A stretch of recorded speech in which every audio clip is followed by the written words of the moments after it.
ለመሆኑ የነዚህ አርቲስቶች የፍርድ ቤት ውሳኔ ምን ነበረ? ማንስ ተገኘ? በፍርድ ቤት ግቢ ውስጥ ሲፈጠር የነበረው ነገር ምንድነው? በዚህ ቪዲዮ የምትከታተሉት ይሆናል። አብራችሁን ቆዩ። ስናምጥ ነበረ። ዛሬ እኛም ተደስተናል። ኢትዮጵያ ከዚህ በላይ ትራመዳለች። ብዙ ጠብቃችኋል። ብዙ ጠብቃችኋል። ቴንክ ዩ ስለ ትዕግስታችሁ። የሚሰራ መኪና መንዳትን ያክል የሚያስደስት ነገር የለም። ጤና ይስጥልን ወደ ጎልደን ቪው ሚዲያ ተከታታዮቻችን እንደምን ቆይታችኋል? በዚህ ቻናላችን የተለያዩ አዳዲስ ጉዳዮችን እንደምናነሳ ይታወቃል። ከሰሞኑ በርካቶችን አሳዝኖና አሳስቦ የነበረ ጉዳይ በተለይም አርቲስቶቻችን ከፊንቴክ ኢንቨስትመንት ጋር ተያይዞ የገቡበት ቅሌት ብዙዎችን ያሳዘነ ተግባር እንደሆነ ይታወቃል። ከዛም ባሻገር እነዚህ አምባሳደር አርቲስቶች እኛ ጉዳዩ ላይ በቀጥታ ተጠያቂ ልንሆን አንችልም የሚል የመከራከሪያ ሐሳብ ሲያነሱ እንደነበረ አንዳንድ መረጃዎች ሲያሳዩ ነበር።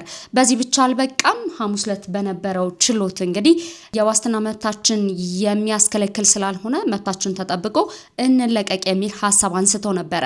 በትላንትናው ዕለት ለ8 ሰዓት ተቀጥረው ነበረ። አመሻሽ ላይ የወጣው መረጃ እንደሚያመለክተው ከሆነ እነዚህ አርቲስቶች የተጠረጠሩበት ወንጀል ከባድ ከመሆኑ አንጻር መርማሪ ፖሊስና የፌዴራል ፖሊስ ተጨማሪ 14 ቀን ጠይቆባቸው 12 ቀን በማረሚያ ቤት እንዲቆዩ ተወስኖባቸዋል። በዚህም ለሚቀጥሉት 12 ቀናቶች እነዚህ አርቲስቶች እዛው ማረሚያ ቤት እንደሚቆዩ ታውቋል ማለት ነው። ዝርዝር መረጃውን እንመለከተዋለን። በአዲስ አበባ ከተማ የፌዴራል ፍርድ ቤት ግቢ ትላንት አርብ መጋቢት 18 ቀን ከተለመደው እጅግ የተለየ ከባድና ልብ የሚነካ ድባብ አስተናግዷል። በፊንቴክ ኢንቨስትመንት የገንዘብ ማጭበርበር ወንጀል ተጠርጥረው በቁጥጥር ስር የዋሉት ታዋቂ የጥበብ ሰዎችና የማህበራዊ ሚዲያ ተጽዕኖ ፈጣሪዎች የፍርድ ቤት ውሳኔያቸውን ለመስማት በስፍራው ተገኝተዋል።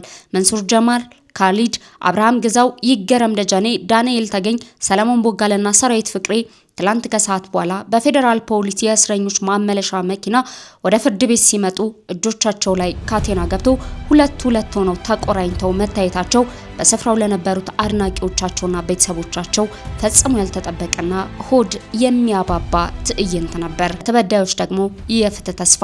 እነዚህ ምን ጊዜም በደማቅ መድረክና በፈገግታ ለማየት የለመደው ህዝብ የችሎቱን ሂደት ለመከታተል በከፍተኛ ቁጥር ወደ ፍርድ ቤቱ ግቢ ተሞ ነበር። የችሎቱ አዳራሽ ሙሉ በሙሉ በመጨናነቁ ምክንያት አብዛኛው የታሳሪ ወዳጅ ጓደኛና ቤተሰብ ከውጭ ሆኖ የመጨረሻውን የፍርድ ቤት ብይን በከፍተኛ ጉጉት ሲጠባበቅ አምሽቷል። ከውጪ የነበረው ቤተሰብና ወዳጅ ዘመድ የነበረው ብቸኛ ተስፋ ምርመራው ተጠናቆ ዛሬ አርብ ማታ ታሳሪዎቹ በዋስ ይፈታሉ፣ ከኛም ጋር ወደ ቤታቸው ይመለሳሉ የሚል የናፈቀ ግምት ነበር። ነገር ግን የችሎቱ ሂደት የተስፋውን ያህል አላማረም። ጉዳዩን የተመለከቱት ዳኛ መርማሪ ፖሊስ ተጨማሪ የሰነድና የሰው ማስረጃዎችን ማሰባሰብ ይቀረኛል በሚል ካቀረበው የ14 ቀናት የጊዜ ቀጠሮ ጥያቄ ውስጥ 12ቱን ቀናት መፍቀዳቸውን በችሎቱ አስታወቁ። ይህ ማለት ታዋቂዎቹ አርቲስቶችና ተጽዕኖ ፈጣሪዎች ለተጨማሪ 12 ቀናት በማረሚያ ቤት ቅጥር ግቢ ውስጥ ይቆያሉ ማለት ነው። ይህ ውሳኔ ሲሰማ ከችሎት ውጪ ይጠባበቁ በነበሩት ቤተሰቦችና ወዳጆች ፊት ላይ ከባድ ድንጋጤ፣ ጭንቀትና አለማመን በግልጽ ይነበብ ነበር።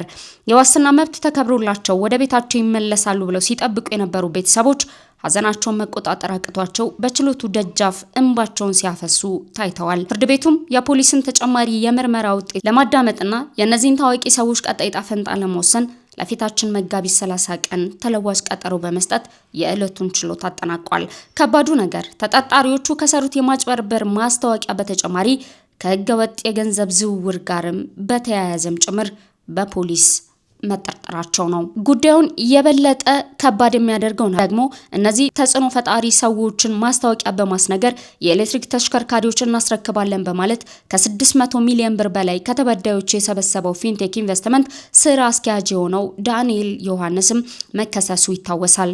ተከሳሽ በ1996 ዓ.ም የወጣውን የወንጀል ህግ አንቀጽ 32 ቁጥር 1 ሀናለ እንዲሁም አንቀጽ 35 38 እንዲሁም የኮምፒውተር ወንጀል አዋጅ ቁጥር 958 ህዝብ 2008 አንቀጽ 10 ቁጥር 1 ስር የተደነገገውን በመተላለፍ ነው ክስ የተመሰረተበት። ተከሳሽ ለጊዜው ካልተያዙ ተጠርጣሪዎች ጋር በመሆን ኮምፒውተርን ወይም የኮምፒውተር ስርዓትን በመጠቀም አሳሳች ዳታ በማሰራጨት የራሳቸውን በመሰወር ወይም መግለጽ የሚገባቸውን ነገር በመደበቅ ወይም የሌላውን ሰው የተሳሳተ እምነት በመጠቀም ሌላውን ሰው አታለው የተበዳይን ጥቅም የሚጎዳ ድርጊት እንዲፈጸም ለማድረግ በማሰብ ወንጀል ለመፈጸም ባደረጉት ስምምነት መሰረት የወንጀል ድርጊት መፈጸማቸውን አቃቢ ሕግ በክስ ዝርዝሩ ላይ አመልክቷል። በዚህም ተከሳሽ በ2013 ዓ.ም በመጀመሪያ ሄሎ ታክሲና ሄሎ መኪና የተባሉትን ድርጅቶች ካቋቋመ በኋላ ድርጅቱ የታክሲ ስራን ለማዛመን ዘመናዊ መኪኖችን ከሀገር ውስጥ አቅራቢዎችና ከውጭ ሀገር በማስመጣት እንዲሁም በመገጣጠም በመንገድና ትራንስፖርት ባለስልጣን ሚኒስቴር ባወጣው መመሪያ መሰረት አሁን ያለውን የትራንስፖርት ችግር ለመፍታት ለታክሲ ፈላጊዎች ዘመናዊ ታክሲ በዱቤ እናቀርባለን በሚል አሳሳች መረጃዎችን አሰራጭቷል ብሏል። በክሱ በመረጃው መሰረት ከ5000 በላይ የሚሆኑ ግለሰቦች ተከሳሽና የተከሳሽ ድርጅት በተለያዩ በመንግስት በግልና ማህበራዊ ሚዲያዎች የተሰራጨውን ማስታወቂያዎችን በመመልከት ወደ ድርጅቱ የሄዱ የግል ተበዳዮች በዱቤ ሰርታችሁ ትርፋማ የምትሆኑበትን ታክሲ ገንዘቡን በከፈላችሁት በ3 ወር ውስጥ እናስረክባችኋለን በማለት 60,000 ብር ለመመዝገቢያ ከመኪናው ጠቅላላ ዋጋ 25 በመቶ ወይም 247500 ብር በድርጅቱ አካውንት ላይ ገቢ እንዲያደርጉ በማድረግ የግል ተበዳዮች እምነት እንዲጥሉባቸው ለማድረግና በረቀቀ መንገድ ወንጀሉን ለመፈጸም እንዲመቻቸው ውል በማርቀቅና በድርጅቱ በተረቀቀው ውል ላይ እንዲፈርሙ ማድረግ የሚል በክሱ ላይ ተገልጿል። ከዚህ በተጨማሪ የመኪኖቻቸውን ሻንሲና ሞተር ቁጥር ስለመጣ ፈርማችሁ ሰዱ በማለት ከሄሎ ታክሲ ከሚል ድርጅት የሞተርና ሻንሲ ቁጥር ላይ ፈርመው እንዲወስዱ ካደረገ በኋላ ከ600 ሚሊዮን ብር በላይ ተቀብሎ መኪናውን ሳያስረክብ ድርጅቱን ዘግቶ መሰወር በክሱ ላይ ከተነሱ ጉዳዮች መካከል ነው። እንዲሁም ተከሳሽ ግርማይ ገብረ ሚካኤል ከተባለው አስካል የተባለውን ድርጅት በማቋቋም በድርጅቱ ስም በ2002 ዓ.ም በተካሄደው የዓለም ዋንጫ ጨዋታ ላይ በርካታ ኢትዮጵያውያን እንዲታደሙ ወደ ደቡብ አፍሪካ ልካቸዋለሁ በማለት ብር በመቀበል ተሰውሮ በኢንተርፖል የተያዘ ሰው ነው። ለጊዜው ካልተያዘው ግብረ አበር ጋር በመሆን ከዚህ በፊት ከላይ የፈጸሙትንና ከላይ የተገለጸውን ወንጀል በሰፊው ለመፈጸም በህጋዊ መንገድ በንግድና ውል ሽፋን ስም በተለምዶ የነጭ ኮሌታ ሳይበር አታላዮች የሚፈጽሙት ወንጀል ለመፈጸም እንዲያመቻቻቸው ፊንቴክ ኢንቨስትመንት ኃይሉ የተጠበቀ የግል ማህበር የተባለውን ድርጅት በአሽከርካሪዎች አስመጭነት በተሽከርካሪዎች መለዋወጫ መቆጣጠሪያ መሳሪያዎችና ጌጣጌጦች አስመጭነትና የተሽከርካሪዎች ከአካላትና ተሳቢዎች አስመጭነት 7 ሚሊዮን ብር ካፒታል በማቋቋም ከአዲስ አበባ ንግድና ኢንዱስትሪ ቢሮ በግንቦት 3 ቀን 2016 ዓ.ም የንግድ ፍቃድ ያወጡ መሆኑ ድርጅታችን የኤሌክትሪክ መኪኖችን በቀጥታ ከቻይና BYD ኩባንያ በማስመጣት በጠቅላላ ዋጋ 1,900,000 ብር ለደንበኞች በ50 በመቶ ወይም 950,000 ብር ቅድመ ክፍያና ቀሪው የ50 በመቶ በዱቤ ሽያጭ ወደ ሀገር ውስጥ በማስገባት ለደንበኞች በማስረከብ ላይ ይገኛል። ማንኛውም ተቋም ያላደረገውን ቀሪውን 950,000 ብር 50 በመቶ ያለ ወለድ በ5 ዓመት ውስጥ ከፍለው የሚጨርሱበት አሰራር በመዘርጋት የመኪና ባለቤት ሊያደርጋችሁ ተዘጋጅቷል።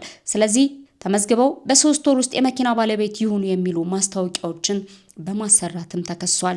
በኦሮሚያ ባህል ማዕከል በስካይላይት ሆቴል በመስቀል አደባባይና በወዳጅነት አደባባይ እንዳስረከቡ የሚያሳይ ቪዲዮና ፎቶ በመልቀቅ እና በማሳየት እስካሁን ከ450,000 በላይ መኪኖችን ለተመዝጋቢዎች ያስረከበ መሆኑን አሁንም ለደንበኞቻችን ለማስረከብ ወደ 400 መኪኖችን ወደ ሀገር ውስጥ እያጓጓዝን እንገኛለን። ኑና ከፍለው ቀሪውን 950,000 ብር ያለ ወለድ እየከፈሉ የመኪና ባለቤት ይሁኑ። ለመኪናው 5 ዓመት ዋስትና እንሰጣለን። ድርጅታችን ቀጻይ ኢንሹራንስ ጋር የኢንሹራንስ ውል ገብቷል፣ ከባንክ ጋር አገናኝተናል በማለት የተለያዩ ማስታወቂያዎችን በታዋቂ ግለሰቦች፣ ታዋቂ አርቲስቶችን፣ ቲክቶከሮችን፣ የመንግስትና የግል ሚዲያዎችን እንዲሁም የራሳቸውን ሚዲያ ጨምሮ የተለያዩ ማህበራዊ ሚዲያዎችን በመጠቀም ማስታወቂያውን በማሰራጨት በርካታ ሰዎች በተከሳሽና በተከሳሽ ድርጅት የተሰራጨውን ትርፋማ የምትሆኑበትን ዘመናዊ የኤሌክትሪክ መኪና እናቀርባለን የሚል አማላይና አሳሳች ማስታወቂያዎችን በመመልከት በርካታ ግለሰቦች ወደ ድርጅቱ ሄደው በመመዝገብ ቅድመ ክፍያ 950,000 ብር ከከፈሉ በኋላ በማስታወቂያ ላይ ከተነገረው ገንዘብ 950,000 ብር ተጨማሪ እሴት ታክስ በሚል 285,000 ብር እና ለቦሎ ለታርጋ ተብሎ ከ130,000 ብር በላይ እንዲከፍሉ አድርገዋል ሲል አቃቢ ሕግ አመላክቷል። ጉዳዩ የተካረረ ይመስላል። ቀጣይ ነገሮች ምን ሊፈጠሩ ይችላሉ?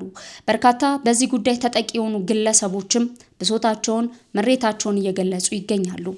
በዚህ ምክንያት የጠፋ የሰው ህይወት አለ። የተመሳቀለ ቤተሰብ፣ ግራ የገባው በርካታ ወጣትም ይገኙበታል። ይህ የፍርድ ውሳኔ የበርካቶችን ልብ ሰቅዞ የያዘ ጉዳይ ሆኗል።